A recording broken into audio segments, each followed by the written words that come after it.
ദൈവതിരുനാമത്തിന് മഹത്വം ഉണ്ടാകട്ടെ. ഏവർക്കും ഹെർമിറ്റ്സ് ടോക്സിലേക്ക് സ്വാഗതം. ഇത് ഹെർമിറ്റ്സ് ടോക്സിന്റെ 1034 ദിവസം. ഇന്ന് സ്ലീബാ പെരുന്നാളിന് ശേഷം വരുന്ന 5ാമത്തെ ഞായറാഴ്ചയാണ്.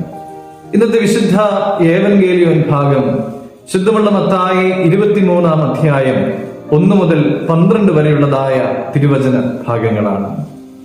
ശാസ്ത്രിമാരുടെയും പരീശന്മാരുടെയും കപടതയെ വിമർശിച്ചുകൊണ്ടുള്ളതായ ഭാഗങ്ങളാണ് ഇന്നത്തെ സുവിശേഷത്തിൽ നമുക്ക് കാണുവാനായിട്ട് സാധിക്കുന്നത്.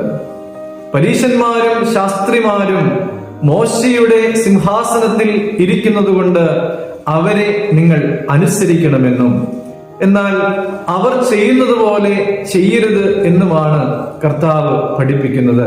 കാരണം എന്താണ്? അവർ പറയുക മാത്രമാണ് ചെയ്യുന്നത്, ജീവിതത്തിൽ അതൊന്നും പ്രാവർത്തികമാക്കുന്നതേ ഇല്ല. ആര് നോക്കിയാലും ശാസ്ത്രിമാരിലും പരീശന്മാരിലും നല്ല ദൈവഭക്തിയൊക്കെ കാണുവാനായിട്ട് സാധിക്കുന്നുണ്ട്. നല്ല അങ്കികളുണ്ട്. പുറമേ നിന്ന് നോക്കുമ്പോൾ വളരെ വിശുദ്ധരായും നല്ല ഭക്തിയുള്ളവരായിട്ടുമൊക്കെ തോന്നാറുണ്ട്.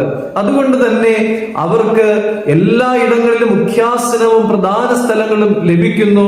അവർക്ക് നല്ല ആദരവും ലഭിക്കുന്നു. പ്രിയമുള്ളവരെ, അതുകൊണ്ട് തന്നെ അതിൽ മുഴുകി അവർ തങ്ങളുടെ ജീവിതത്തെ ക്രമീകരിക്കുകയാണ്. നമ്മുടെ ഇടയിലും ഇങ്ങനെയുള്ളവരുണ്ട്.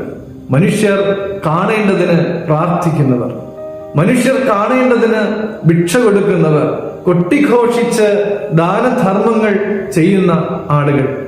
പ്രിയമുള്ളവരെ, അകമേ വിശുദ്ധരും അകമേ ഭക്തിയുള്ളവരുമായി ഞാനും നിങ്ങളും കാണപ്പെടുവാനായിട്ട് നമ്മുടെ ദൈവം ആഗ്രഹിക്കുന്നുണ്ട്. പുറമെയുള്ളവയ്ക്കൊന്നും ദൈവം വില കൊടുക്കുന്നില്ല എന്നുള്ളത് ഞാനും നിങ്ങളും തിരിച്ചറിയേണ്ടതാണ്.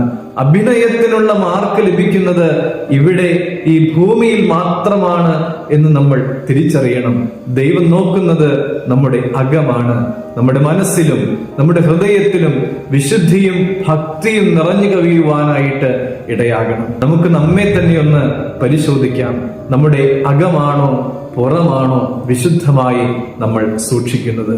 പ്രിയമുള്ളവരെ, അകം വിശുദ്ധമായി കാത്തുപരിപാലിക്കുവാൻ, അകമേ ഭക്തിയുള്ളവരായിരിക്കുവാൻ, ദൈവത്തോട് ചേർന്ന് നടക്കുവാൻ എനിക്കും നിങ്ങൾക്കുമൊക്കെ സാധിക്കട്ടെ.